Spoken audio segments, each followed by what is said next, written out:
হুজুরে সাধারণ মানুষের দুই ভাগ করে নবী দিলি, একটা ভাগ করে দেয় মিলাদুল নবী আর একটা ভাগ করে দেয় সিরাতুল নবী। কেউ মিলাদুল নবী পালন করে, কেউ সিরাতুল নবী। সিরাতুন নবী তো পালন করে, আমি দাদা বলি, আমি আপনারা বলি, সিরাতুন নবী তো পালনের জিনিস না। সিরাত মানে হলো নবীর আদর্শ, নবীর জীবনী, নবীর পথ চলা। এটা তো আপনার আমার জীবনে কন্টিনিউ আছে। এই আমার দিকে তাকান, এই আমারে দেখছেন, আমি আপনাকে দেখেই সালামটা দিয়ে দিলাম, এটাই তো সিরাত। সকালে ফজর পরে কোরআন নিয়ে বসে গেলাম, এটাই তো সিরাত। নামাজ পড়লাম, এটাই তো সিরাত। সত্য বললাম, এটাই তো সিরাত। কিন্তু মিলাদুন নবী মানে কি? আল্লাহ বলেছেন ফালিয়াফরাহু, আনন্দ উৎসব করো। কি করো? আল্লাহ ওমর খোদা হেইয়া কিয়া কইতেছেন মনু? আচ্ছা মুই এককালে বাইঙ্গে কইয়া দেই, আমি কই শোনেন আমার কথা শোনেন। এটা একবারে সহজ ভাষা। আচ্ছা আপনার আমার আগমন হইছে না, জন্ম হইছে নি, তো এইটাই তো মিলা। তো এটা কি অস্বীকার করা যায়? হ্যাঁ কয় যায় যায়। নবীজি তো আপনার আমার ক্ষেত্রে নবীরটা একটু ব্যতিক্রম না, একটু এক্সক্লুসিভ না? নবী না আসলে তো কিছু হইতো না, নবী না আসলে আপনি আমি হইতাম না। এবং নবীজি আপনাকে আমাকে সুপারিশ করে মুক্তির ব্যবস্থা করবে কাল হাসরের দিন, আল্লাহর কোরআন প্রমাণ দেয়।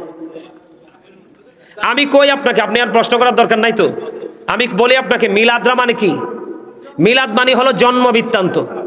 নবীজি আসছে, আমরা আনন্দিত হয়ে যে আজকে এখানে বসছি, আমরা আলোচনা করতেছি না নবীজিকে নিয়ে, নবীজির জীবনী নিয়ে অনেক আলোচনা হয়েছে না, যে তওবার আলো এই হাদিস বলছি নবীজির না, তো এইটাই তো। যেমন আমি আপনাকে বলি, আপনার যদি ভালো না লাগে আপনি করবেন না, কিন্তু কেউ করলে তাকে বাধা দিবেন না। কেন জানেন? বাধা দিলেই মনে হয় যে আপনার নবীর সাথে কি আছে, দুশ্মনী আছে। দুশ্মনী করা যাবে না, ভালোবাসতে পারেন বা না পারেন। আমি আপনাকে বলি, আব্দুল্লাহ ইবনে আব্বাস রাদিয়াল্লাহু তাআলা আনহু তিনি কি করলেন? আমার নবী যখন পৃথিবীর বুকে আগমন করলো, উপস্থিত সাহাবায়ে কেরামদেরকে নবীর আগমন, নবীর মিলাদ, নবীর মিলাদ দিয়ে কথা বলতেছেন। এরই মধ্যে আমার নবীজি প্র্যাকটিক্যালি দেখতে পেলেন। দেখার পরে নবীজি বললেন কাল্লাত লাকুম শাফাআতি, হে আব্দুল্লাহ ইবনে আব্বাস, তোমাদের জন্য আমি নবীর সুপারিশ ওয়াজিব হয়ে গেল। আপনি ভালো না লাগলে করবেন না, কিন্তু যে করে তাকে বকা দিবেন না, ঠিক আছে? আমরা এমনি ধ্বংস হয়ে গেছি, বিধর্মীরা যেভাবে আমাদেরকে কুণ্ঠাসা করতেছে। আরে ভাই, মুসলিম দেশের মধ্যে একজন আইনজীবীকে, তাও সুপ্রিম কোর্টের একটা বিধর্মী মেরে ফেলে, এটার এর পরেও কি মুসলমান কারাকারি করতে পারে? না। কেউ কাউকে আঘাত করবেন না, কেউ কাউকে অ্যাটাক করবেন না, কেউ কাউকে আক্রমণ করবেন না। ভালোবাসা নিয়ে কাজ করতে শিখুন, হিংসা বিদ্বেষ ভুলতে শিখুন। হিংসা মানুষকে ধ্বংস করে দেয়, ভালোবাসা শুধু মানুষকে সামনের দিকে, স্বর্গের দিকে এগিয়ে নিয়ে যায়। আমার দিকে তাকান, আল্লাহ বলেছেন কুল বিফাদলিল্লাহি ওয়া বিরহমাতিহি ফাবিযালিকা ফালিয়াফরাহু হুয়া খায়রুম মিম্মা ইয়াজমাউন। আল্লাহ বলেছেন আমার কাছ থেকে আল্লাহ যে তোমাদের কাছে রহমত পাঠিয়েছে, ফজল পাঠিয়েছে, হাবিব আপনি বলে দেন সেই নিয়ামত পেয়ে তারা যেন ফালিয়াফরাহু, আনন্দ উৎসব করে। আল্লাহ আনন্দ করলে লাভ হবে কি? আল্লাহ বলেছেন হুয়া খায়রুম মিম্মা ইয়াজমাউন, এটা তোমাদের পুঁজি করা সম্পদ চাইতে অনেক দামি। সুবহানাল্লাহ বলেন। এটা কি আপনার আমার পুঁজি করা? এবার আপনি কাউকে, এদিকে তাকান, নবীর আগমনে আপনি কাউকে, গরিবকে খাওয়াইতে পারেন, কাউকে বস্ত্র দিতে পারেন, কেউ দোয়ার আয়োজন করতে পারেন। মানে মোট কথা হলো নবী আসছে, আমরা খুশি হয়েছি, এই নবীটা আমাদের নবী, এইটাই, আর কিছু না। কিন্তু মারামারি করবেন, কাটাকাটি করবেন, এটা জায়েজ জায়েজ। এবং এখন যে প্রচলিত মিলাদকে যারা বেদাত বলে, আমি তাদের উদ্দেশ্যে বলবো, আপনি বলেন আমরা যে মিলাদ পড়ি, মিলাদের মধ্যে কি পড়ি? প্রথমে কোরআন তেলাওয়াত, এরপরে দুরুদ, এরপরে জিকির, এরপরে নবীকে দাঁড়াইয়া সালাম। আচ্ছা নবীকে দাঁড়াইয়া সালাম দেওয়া কি এটা জায়েজ না? আপনার টিচার আসলে দাঁড়াইতে হবে, এটা কোন কিতাবে লেখা আছে? একজন এমপি আসলে দাঁড়াইতে হবে, এটা কোন কিতাবে লেখা আছে? কোথায় লেখা আছে? আছে। কিন্তু আমরা তাকে সম্মানী মানুষ হিসাবে আমরা তাকে মর্যাদা দিয়ে সম্মান করি। ভাই তুমি ওই সময় কিছু বলো না, কিন্তু নবীজির ক্ষেত্রে তুমি বলো বেদা। আমার দিকে তাকান, এই সূরা ফাতির 9 নম্বর আয়াতে খুলে দেখবেন, আল্লাহ বলেছেন ওয়াতুআযিরুহু ওয়াতুআক্কিরুহু, আল্লাহ বলেছেন help him and respect him, তোমরা আমার হাবিবকে সাহায্য করো এবং সম্মান করো। তো দাঁড়ানো তো সম্মানই, এটা তো ফরজ না যে দাঁড়ায় দাঁড়িয়ে সালাম দাও, আপনি তাকে বকা দিয়েন না, দিলে মনে হবে যে দুশ্মনী। কথা বুঝতে পারছেন? আমার কথা বুঝতে পারছেন? আছো তুমি ওই মদিনায়, আছো তুমি ওই মদিনায়, সঙ্গে নিয়ে দুই প্রেমিক সাথী, কেমন করে বলো তোমায় দেখি, বলেন ওগো নবীজি কেমন করে বলো তোমায় দেখি। দেখার আশা আমার মনে পুষে রেখেছি আপন করে, বলেন দেখার আশা পুষে রেখেছি আপন করে, পাই যদি গো নবী তোমার দিদার, পাই যদি গো নবী তোমার দিদার, শীতল হবে মোর দুটি আখি, কেমন করে বলো তোমায় দেখি, বলেন ওগো নবীজি কেমন করে বলো তোমায় দেখি। মারহাবা, আরে জোরে, ভাল লাগছে, ভাল লাগছে, আলহামদুলিল্লাহ বলেন, আরে জোরে বলেন, আরেকটা মহব্বতে। আরেকটা গজল লিখছি আমি রাত্র অনেক গভীরে। কি কি আরেকটা গজল লিখছি রাত্র গভীরে, একদম গভীরে। আপনারা একটু শোনেন, তারপরে আমি আপনাদের কাছে আবার পুনরায় আলোচনা নিয়ে ফিরে আসব। এই তো যে সুন্দর নূর নবীজি, নামটি মধু মাখা, তুমি ছাড়া শূন্য জীবন, আমি যে বড় একা। এই তো যে সুন্দর নূর নবীজি, নামটি মধু মাখা, তুমি ছাড়া শূন্য জীবন, আমি যে বড় একা। প্রেমিকী ছিলেন হাবশির বেলাল, চেহারা তার কালো, হৃদয় জোড়ে ছিল গো রাসূল তোমার প্রেমের আলো।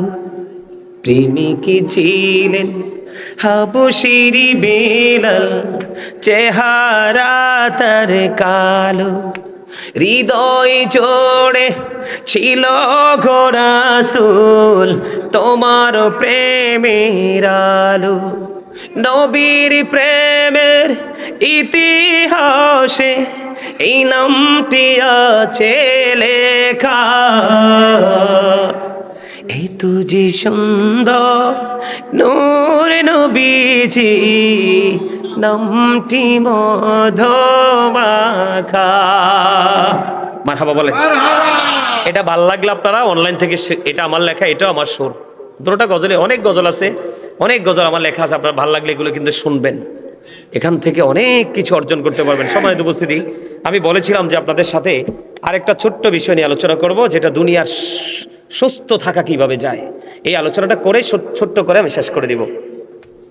আমি আপনাদেরকে একবার সহজ ভাষা একদম দ্রুত গতিতে বলছি। আপনি আমাদের এই বর্তমান আমাদের দেশে মানুষ বেশি অসুস্থ না?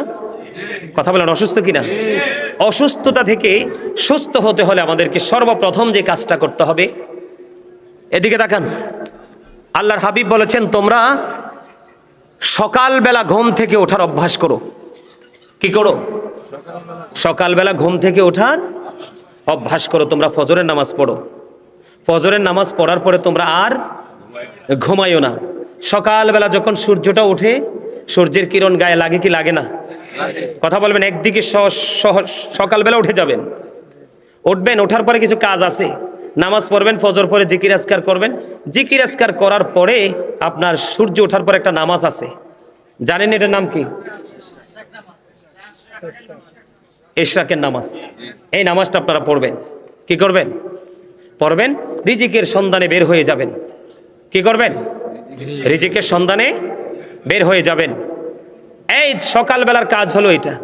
আর রাতের বেলার ডিউটি হলো, আল্লাহর হাবিব বলেছেন, আল্লাহ রাসূল হাদিস শরীফের মধ্যে এসেছে, আল্লাহ রাসূল মাগরিবের নামাজ পড়ে খাবার খেয়ে ফেলতেন, এশার নামাজ পড়েই তিনি ঘুমিয়ে যেতেন।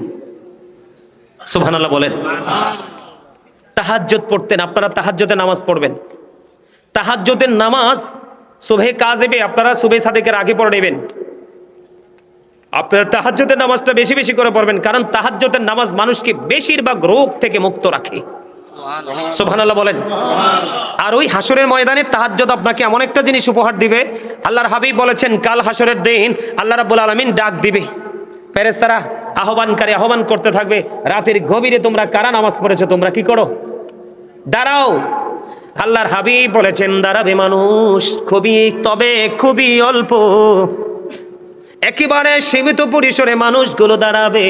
আল্লাহ রাব্বুল আলামিন ওই মানুষগুলোকে বলবে বিনা হিসাবে জান্নাতে চলে যাও, আর বাকিগুলো হিসাবের জন্য প্রস্তুত হবে। আর আল্লাহর হাবিব আরো বলেছেন আপনার সুবহে সাদিক থেকে সূর্যোদয় পর্যন্ত আল্লাহ রাব্বুল আলামিন বান্দার জন্য কি করে রিজিক বরাদ্দ দেয়। তোমরা ফজরের নামাজ পড়ে ঘুমাইও না, তোমরা রিজিকের তালাশ করো। এমনকি আল্লাহর হাবিব মা খাতুনে জান্নাতকে পর্যন্ত ওনার ঘরে এসে ওনাকে জাগিয়ে দিতেন, হাদিস শরীফের মধ্যে এসেছে। এদিকে তাকান, এই যে একটা গেল, আরেকটা হলো কি জানেন, এবার আসেন খাবার। কি আল্লাহর হাবিব বলেছেন তোমরা বেশি বেশি করে খেজুর খাও, জমজমের পানি খাও, জৈতুনের তেল মালিশ করো অথবা খাও। কি করো? জৈতুনের তেল মালিশ করো অথবা মধু খাও, কালিজিরা খাও। মধু খাবেন, আল্লাহর হাবিব বলেছেন কোন মানুষ যদি মাসে 2 থেকে 3 দিন, কয়দিন, বেশি লাগবে না, আমি আজকে বলে যাই আপনারা কাউন্ট করে রাখেন, এগুলো আগামী দিন থেকে বাস্তবায়ন করেন, নেয়ামত বুঝতে পারবেন আস্তে আস্তে। কি করবা, সকালবেলা উঠেই খালি পেটে পিওর মধু, যেটা বাজারে যেটা বিক্রি হয় এটাতে কোনো ধরনের শেফা নাই। আপনার বাসা ভাঙ্গা যে মধুটা, এই মধুটা মাসে 2-3 বা 3 দিন 1 ফোঁটা বা 2 ফোঁটা 3 ফোঁটা খালি পেটে খেয়ে নেবেন। আল্লাহ রাসূল বলেছেন তার কোনো বড় ধরনের অসুখ হবে না। মায়েশা সিদ্দিকা রাদিয়াল্লাহু তাআলা আনহা থেকে হাদিস বর্ণিত, তিনি বলেছেন কালিজিরা এমন একটা ঔষধ, এটা মৃত্যুর রোগ ছাড়া সব রোগের জন্য এটা কি শেফা হিসেবে কাজ করে। প্রতিদিন রাত্রে শোয়ার সময় 3 আঙ্গুলের 1 চিমটি দিয়ে আপনি কি করবেন, কালিজিরা খেয়ে ঘুমাবেন। আলহামদুলিল্লাহ বলেন। এবার আসেন, আমরা তো এগুলো খেতে পারলাম না, আমাদের সেই সাধ্য নাই খেজুর খাওয়ার, জৈতুনের তেল খাওয়ার, জমজমের পানি খাওয়ার। সাধারণভাবে আমরা খাবার খাবো, এই খাবারটা কিভাবে খাবো? এই মনু, এই গেইডে মনুরা, এই কথা বললো না ভাই, কথা বললো না, আমি একটু শেষ করে দিচ্ছি, কথা বললো না একটু। আচ্ছা মুই কইতে আছি, আমার দিকে তাকান, এদিকে তাকান। এবার ধরেন আমরা কেউ এগুলো খেতে পারবো না, আমাদের সেই তৌফিক নাই, আমরা গ্রামের মানুষ, একবারে প্রত্যন্ত অঞ্চলের মানুষ। এখন আমরা খাবার খাবো, খাবারটা কিভাবে খাবো? এই খাবারের মধ্যেও কিন্তু সুস্থতা শেফা রাসূল দিয়ে দিচ্ছেন আমাদেরকে। এখন বর্তমানে যেই দেশের নাম ইরান, এই দেশের একটা সময় নাম ছিল পারস্য। এখন বর্তমানে যেই দেশের নাম ইরান, এই দেশের নাম একটা সময় ছিল কি পারস্য। পারস্যের একজন চিকিৎসক আরবে আসছেন 2 বছর। 2 বছর তিনি বিচরণ করার পরে এই আরবের মধ্যে একটা লোকও তিনি অসুস্থ পান নাই। কি করেন নাই? একটা লোকও তিনি অসুস্থ পাননি। না পাওয়ার পরে আপনার আমার প্রাণী নবীর কাছে গেলেন, ইয়া রাসূলুল্লাহ 2 বছর আপনার এই দেশে বিচরণ করলাম, একটা মানুষ আমি অসুস্থ পাইলাম না, তাদের সুস্থ থাকার পিছনের মূল মন্ত্রটা কি? আমার নবীজি বললেন তুমি মন্ত্র জানতে চাও? কয় হ জানতে চাই। আমার দেশের মানুষ অতিরিক্ত পেটে খিদা না লাগলে তারা খাবার খেতে বসে না, যখন তারা খাবার খেতে বসে অনেক বেশি খাবার খায় না, তার মানে হলো তারা পেটটাকে 3 ভাগ করে, 1 ভাগ তারা খাবার দিয়ে ফিল আপ করে, আর 1 ভাগ তারা বন্ধু পানি দিয়ে ফিল আপ করে শ্বাস প্রশ্বাস আনা নেওয়ার জন্য, আর একটা ভাগ খালি রাখে। এই জন্য আমার দেশের মানুষ বেশি অসুস্থ হয় না, তারা সুস্থ থাকে। আমরা উম্মত হিসাবে নবীজি আমাদেরকে বলেছেন তোমরা কি করো, পেটটাকে 3 ভাগ করে 1 ভাগ খাবার, 1 ভাগ পানি, আর 1 ভাগ খালি রাখো। আপনাদেরকে মনে করাই দেই যুবক, তোমরা কি শিখো জানি না, তোমরা তো মোবাইল নিয়ে বেশি বেশি থাকতে পছন্দ করো, একটা মেসেজ পাইছো কিনা জানি না। বেশ মনে হয় যে বছর খানিক আগে ইংল্যান্ডের রানী মারা গেছে, ব্রিটিশ রানী 2য় এলিজাবেথ যখন মারা গেল, মারা যাওয়ার পরে ওনার জীবনের সুস্থতা নিয়ে একটা জরিপ হয়েছে, যে লন্ডনের মতো জায়গায় থেকে, এই দেশে থেকে তার এত লম্বা সময় তার কোনো ডাক্তারের কাছে যেতে হয়নি, পিছনের কারণটা কি? তখন ওই দেশের মানুষ গবেষণা করেছে, তার জীবন বৃত্তান্ত তালাশ করে বের করেছে। ওই রানী এলিজাবেথ তিনি খাবার যখন খেতেন একেবারে অল্প খেতেন, দিনে 3 বার 4 বার 5 বারও খেতেন পুষ্টিকর খাবার, তবে একেবারে অল্প, পানি খাইতেন বেশি, তিনি ফ্রি থাকতেন। এই জন্য বড় ধরনের দেখেন একজন বেঈমান, সে জাহান্নাম কিন্তু তার জন্য বরাদ্দ, কিন্তু তারপরেও পৃথিবীতে তার সুস্থতার ধরন ছিল খুবই চমৎকার। আমরাও যদি সেইভাবে করতে পারি তাহলে আমাদের জীবনও কি হয়ে যাবে? এই সুস্থ থাকার জন্য এগুলো আপনাকে মানবেন, যদি মানেন জীবন ধন্য হবে। আবার আসেন, আরেকটা হলো মেসওয়াক। কি? দুর্গন্ধ থেকে কিন্তু মানুষ অসুস্থ হয়, আক্রান্ত হয়। দুর্গন্ধকে দূর করার জন্য রাসূল বলেছেন বেশি বেশি করে মেসওয়াক করো। কি করো? বেশি বেশি করে মেসওয়াক করো। কারণ নবীজি বলেছেন আমার উম্মতের কষ্ট হবে, না হয় প্রত্যেক নামাজের আগে আমি বাধ্যতামূলক করে দিতাম মেসওয়াকটা। এটা হলো সুস্থ থাকার জন্য। আরেকটা হলো অনেক বেশি ধৈর্য ধারণ করতে হবে, অনেক বেশি ধৈর্যশীল হতে হবে। আল্লাহর হাবিব বলেছেন কুস্তি খেলায় যিনি বিজয়ী হয় তিনি শক্তিশালী নয়, ধৈর্যের খেলায় যিনি বিজয়ী হয় তিনি হলেন শ্রেষ্ঠ শক্তিশালী। আপনার মেজাজ কি হয়েছে? হট হয়ে গেছে, কন্ট্রোলিং আনতে পারতেছেন না। রাসূল বলে তুমি বসে যাও, না বসার পরেও কন্ট্রোল হচ্ছে না, তুমি শুয়ে যাও, মাটিতে গড়াগড়ি দাও, কি হয়ে যাবে? ধৈর্য চলে আসবে, কন্ট্রোলিং এ চলে আসবে। আর বেশি বললাম না, এই ছোট্ট ছোট্ট কথাগুলো একটু মানার চেষ্টা করবেন, বিশেষ করে বেশি বেশি করে তওবা করবেন। সর্বশেষ বক্তব্য হলো, আমাদের বর্তমানে বাংলাদেশে আমাদের মুসলমানের অবস্থা বেশি একটা ভালো না। আমরা নিজেদের মধ্যে নিজেরা কামড়াকামড়ি করতেছি, নিজেদের গোস্ত নিজেরা খাওয়ার জন্য চেষ্টা করতেছি, নিজেদের রক্ত নিজেরা চষার জন্য চেষ্টা করতেছি। একটা মাত্র কারণ, সেটা হলো রাসূলের আদর্শ থেকে দূরে চলে যাওয়ার কারণে। সম্মানিত উপস্থিতি, একটা বাবা মা যদি কয়েকটা কাজ গুরুত্ব দিয়ে করতে পারে তাহলে সমাজ জাতি সব বেঁচে যাবে, আর না হয় ধ্বংস হয়ে যাবে। আল্লাহর হাবিব বলেছেন আদিবু আওলাদাকুম আলা সালাতি খিসালিন হুব্বি নবিকুম ওয়া হুব্বি আহলি বাইতিহি ওয়া আলা কিরাতিল কুরআন। রাসূল বলেছে তোমরা তোমাদের সন্তানদেরকে 3টি বিষয় শিক্ষা দাও। ফার্স্ট টাইম হলো হুব্বি নবিকুম, teach the love of the prophet, নবীর ভালোবাসা শেখাও। 2 নাম্বার হলো হুব্বি আহলি বাইতিহি, টিচ ফ্যামিলি লাভ, নবীর আহলে বাইতের ভালোবাসা শেখাও। 3 নাম্বার হলো ওয়া আলা কিরাতিল কুরআন, learn to recite the holy Quran. নবী সম্পর্কে আপনাদেরকে আমি ছোট্ট করে বলি, এদিকে তাকান। নবী সম্পর্কে আপনি যদি সত্যিকারের উম্মত হয়ে কবরে যেতে চান, আপনি নবীকে ফলো করতে হবে। ডক্টর আহমদ পেয়ারা বাগদাদি পীর সাহেব কেবলা শাহপুর দরবার শরীফের, আপনারা জানেন কিনা জানি না, মুরব্বীরা জানেন না? শাহপুর দরবার অনেক জাজরাইল একজন আল্লাহর ওলি ছিলেন, তিনি বসরা ইউনিভার্সিটির লেকচারার ছিলেন।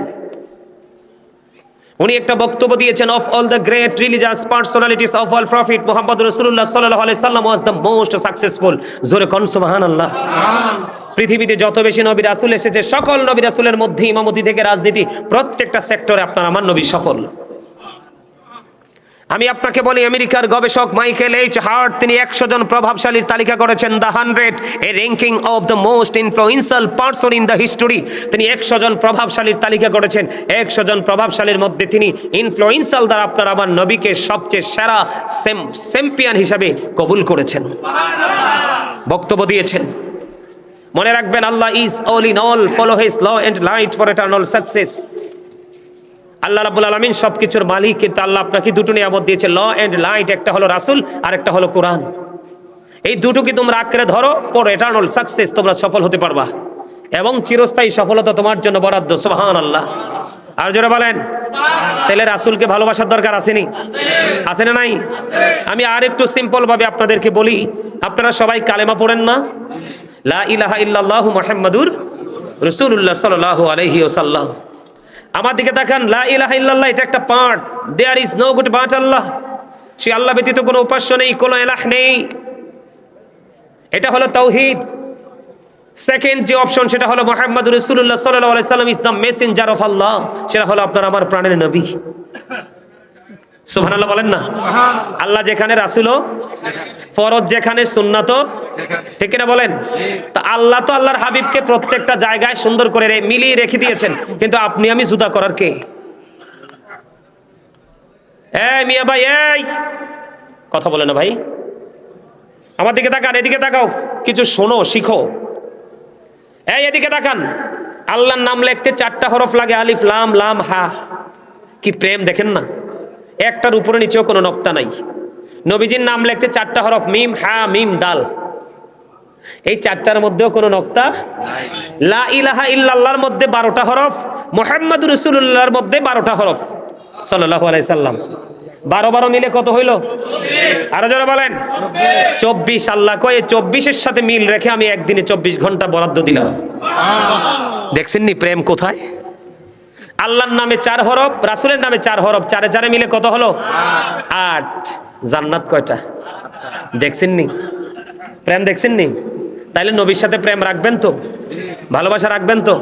যদি নবী সম্পর্কে নিয়ে ব্যাখ্যা করতে যে অনেক সময় লাগবে, সম্মানিত উপস্থিতি, আরো ছোট্ট করে আমি আপনাদেরকে বলি, Allah of the first pillar is the lord of world রব্বুল আলামিন, মুহাম্মাদুর রাসূলুল্লাহ সাল্লাল্লাহু আলাইহি সাল্লাম is the blessing for the world, রাহমাতাল লিল।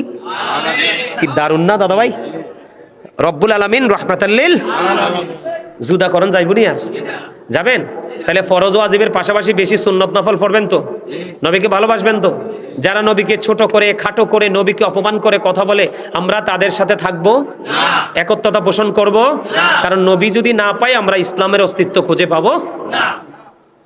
এবার আসেন আহলে বাইত। 2 ভাগ করে হুজুরে, সাধারণ মানুষের 2 ভাগ করে নবীদেরই। একটা ভাগ করে মিলাদুন নবী, আর একটা ভাগ করে সিরাতুন নবী। কেউ মিলাদুন নবী পালন করে, কেউ সিরাতুন নবী। সিরাতুন নবী তো পালন করে, আমি দাদা বলি, আমি আপনারা বলি, সিরাতুন নবী তো পালনের জিনিস না। সিরাত মানে হলো নবীর আদর্শ, নবীর জীবনী, নবীর পথ চলা। এটা তো আপনার আমার জীবনে কন্টিনিউ আছে। এই আমার দিকে তাকান, এই আমারে দেখছেন, আমি আপনাকে দেখেই সালামটা দিয়ে দিলাম, এটাই তো সিরাত। সকালে ফজর পরে কোরআন নিয়ে বসে গেলাম, এটাই তো সিরাত। নামাজ পড়লাম, এটাই তো সিরাত। সত্য বললাম, এটাই তো সিরাত। কিন্তু মিলাদুন নবী মানে কি? আল্লাহ বলেছেন ফালিয়াফরাহু, আনন্দ উৎসব করো। কি করো? আল্লাহ ওমর খোদা হেইয়া কিয়া কইতে আছেন মনু? আচ্ছা মুই এককালে বাইঙ্গে কইয়া দেই, আমি কই শোনেন, আমার কথা বলেন। এটা একবারে সহজ ভাষা। আচ্ছা আপনার আমার আগমন হইছে না, জন্ম হইছে নি, তো এইটাই তো মিলা। তো এটা কি অস্বীকার করা যায়? হ্যাঁ কয় যায়।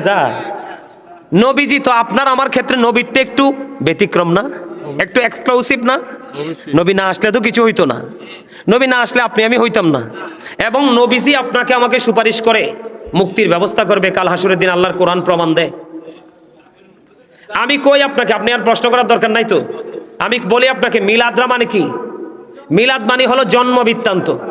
নবীজি আসছে, আমরা আনন্দিত হয়ে যে আজকে এখানে বসছি, আমরা আলোচনা করতেছি না নবীজিকে নিয়ে, নবীজির জীবনী নিয়ে অনেক আলোচনা হয়েছে না, যে তওবার আলো এই হাদিস বলছে নবীজির না, তো এইটাই তো। যেমন আমি আপনাকে বলি, আপনার যদি ভালো না লাগে আপনি করবেন না, কিন্তু কেউ করলে তাকে বাধা দিবেন না। কেন জানেন? বাধা দিলেই মনে হয় যে আপনার নবীর সাথে কি আছে? দুশমনি আছে। দুশমনি করা যাবে না, ভালোবাসতে পারেন বা না পারেন। আমি আপনাকে বলি, আব্দুল্লাহ ইবনে আব্বাস রাদিয়াল্লাহু তাআলা আনহু তিনি কি করলেন? আমার নবী যখন পৃথিবীর বুকে আগমন করলো, উপস্থিত সাহাবায়ে কেরামদেরকে নবীর আগমন, নবীর মিলাদ, নবীর মিলাদ নিয়ে কথা বলতেছেন। এরই মধ্যে আমার নবীজি প্র্যাকটিক্যালি দেখতে পেলেন। দেখার পরে নবীজি বললেন, কাল্লাত লাকুম শাফাআতি, হে আব্দুল্লাহ ইবনে আব্বাস, তোমাদের জন্য আমি নবীর সুপারিশ ওয়াজিব হয়ে গেল। আপনি ভালো না লাগলে করবেন না, কিন্তু যে করে তাকে বকা দিবেন না, ঠিক আছে? আমরা এমনি ধ্বংস হয়ে গেছি। বিধর্মীরা যেভাবে আমাদেরকে কুণ্ঠাসা করতেছে, আরে ভাই, মুসলিম দেশের মধ্যে একজন আইনজীবীকে, তাও সুপ্রিম কোর্টের একটা বিধর্মী মেরে ফেলে, এর পরেও কি মুসলমান কারাকারি করতে পারে? না। কেউ কাউকে আঘাত করবেন না, কেউ কাউকে অ্যাটাক করবেন না, কেউ কাউকে আক্রমণ করবেন না। ভালোবাসা নিয়ে কাজ করতে শিখুন, হিংসা বিদ্বেষ ভুলতে শিখুন। হিংসা মানুষকে ধ্বংস করে দেয়, ভালোবাসা শুধু মানুষকে সামনের দিকে, স্বর্গের দিকে এগিয়ে নিয়ে যায়। আমার দিকে তাকান, আল্লাহ বলেছেন, কুল বিফাদলিল্লাহি ওয়া বিরহমাতিহি ফাবিযালিকা ফালিয়াফরাহু হুয়া খায়রুম মিম্মা ইয়াজমাউন।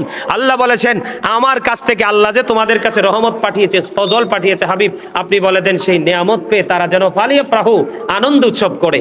আল্লাহ আনন্দ করলে লাভ হবে কি? আল্লাহ বলেছেন, হুয়া খায়রুম মিম্মা ইয়াজমাউন, এটা তোমাদের পুঁজি করা সম্পদ চাইতে অনেক দামি। সুবহানাল্লাহ বলেন।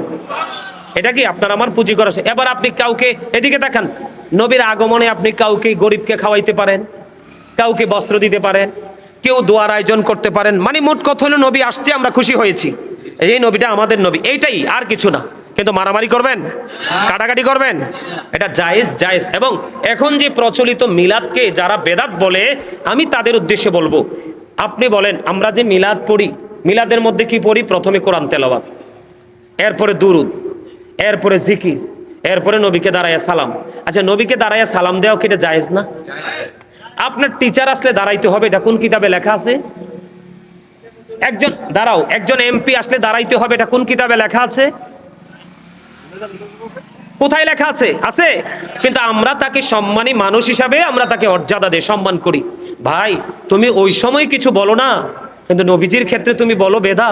আমার দিকে তাকান, এই সূরা ফাতির 9 নাম্বার আয়াতে খুলে দেখবেন, আল্লাহ বলেছেন ওয়াতুআযিরুহু ওয়াতুআক্কিরুহু, আল্লাহ বলেছেন help him and respect him, তোমরা আমার হাবিবকে সাহায্য করো এবং সম্মান করো। তো দাঁড়ানো তো সম্মানী, এটা তো ফরজ না যে দাঁড়িয়ে সালাম দাও, আপনি তাকে বকা দিয়েন না, দিলে মনে হবে যে দুশ্মনী। কথা বুঝতে পারছেন? আমার কথা বুঝতে পারছেন? আরে ভাই, নবী তো অনেক উপরের জিনিস। রাসূলের যে আহলে বাইতের কথা বললাম, আমার দিকে তাকান, পাক পাঞ্জাতন, এদিকে তাকান। আহলে বাইতের অন্যতম সদস্য মা ফাতেমা। রাসূল কি বলছে জানেন? ফাতেমা তু সাইয়্যিদাহু নিসাই আহলিল জান্নাহ। নবী বলেছেন mother Fatema is the leader of females in জান্নাহ। এই চান্দিনা মধ্যম তলার আমার মা বোনদেরকে বলতে চাই, তোমরা টেনশন করো না, আহলে বাইতের অন্যতম একজন সদস্য মা খাতুনে জান্নাত ফাতেমা, তাকে ভালোবাসো, তাকে ভালোবেসে তার আদর্শ তোমার জীবনে নিয়ে এসে বাস্তবায়ন করো। আমার রাসূল বলেছে জান্নাতে রিসিপশনে মা ফাতেমা তোমাকে রিসিভ করে জান্নাতে নিয়ে যাবে। এবার সেকেন্ড টাইম আজকে দেখছি অনেক যুবক এখানে দাঁড়াই শুনছে, বসে বসে শুনেছো। যুবক, তোমাদেরকে আমি বলি একটা অত্যন্ত চমৎকার মেসেজ আল্লাহর হাবিব বলে দিয়েছেন, আল হাসান ওয়াল হুসাইন সাইয়্যিদা শাবাবি আহলিল জান্নাহ। আমার রাসূল বলেছেন, এদিকে তাকান, Imam Hasan and Husain are the leader of younger people in জান্নাহ। ইয়াং মেন যারা, তোমাদের জন্য গড নিউজ। আল্লাহর হাবিব বলেছেন, যারা যুবক, যারা আল্লাহর হাবিবের আহলে বাইতকে ভালোবেসেছো, হাসান হুসাইনকে ভালোবেসেছো, তোমাদের জন্য জান্নাতে সরদার লিডার হয়ে যাবে ইমাম হাসান হুসাইন, দুই ভাই। এবার মুরব্বী যারা আছে তারা মনে মনে চিন্তা করতে পারে, তাদের জন্য রাস্তা আছে। আনা মাদিনাতুল ইলমি ওয়া আলিউন বাবুহা। রাসূল বলেছেন, I am a city of education, the gate of that city is Ali. আমি হলাম শিক্ষার শহর, আর সেই শহরের দরজা হলো আমার আলী। জোরে জোরে কন্যা সুবহানাল্লাহ। আহলে বাইতকে, নবীকে, নবীর আহলে বাইতকে প্রাণ দিয়ে ভালোবাসতে হবে। কথা কি বুঝতে পারছেন? আর কোরআন বেশি বেশি করে পড়বেন। মানুষের জীবনে আরেকটা নেয়ামত, মানুষের জীবনের আমলগুলোকে একবারে ধুয়ে মুছে পরিষ্কার করে দেয়, যেটা হলো কোরআন। যত বেশি কোরআন তেলাওয়াত করবেন, তত বেশি আপনার গুনাহ ঝরে যাবে। I recite the holy Quran every day in the morning and evening. আলহামদুলিল্লাহ বলেন আরো জোরে। কথাগুলো সত্য না মিথ্যা? হযরত মুহাম্মদ সাল্লাল্লাহু আলাইহি সাল্লাম was born in Arab country. His father's name was Abdullah. His mother's name was Amina. His father said died before he was born. He lost his mother in his childhood. He was very truthful. তিনি শ্রেষ্ঠ সত্যবাদী ছিলেন। আমরা সত্যবাদী হব না? আমরা আল্লাহকে ভালোবাসবো, রাসূলকে ভালোবাসবো, হক্কানি আলেমদেরকে ভালোবাসবো, দুনিয়াতে চলার পথে ভালো ভালো কাজগুলো করব, অন্যায় কাজগুলোকে অ্যাভয়েড করব, এবং বেশি বেশি করে তওবা করব। আল্লাহ যেন আমাদের সবাইকে ঈমান ইসলামী জিন্দেগি দান করে। সকলে বলুন আমিন। এই বলে আমি আমার আলোচনা শেষ করেছি। আখিরি দাওয়ানা আলহামদুলিল্লাহি রাব্বিল আলামিন। আমার আল্লাহ আল্লাহ আল্লাহ লা ইলাহা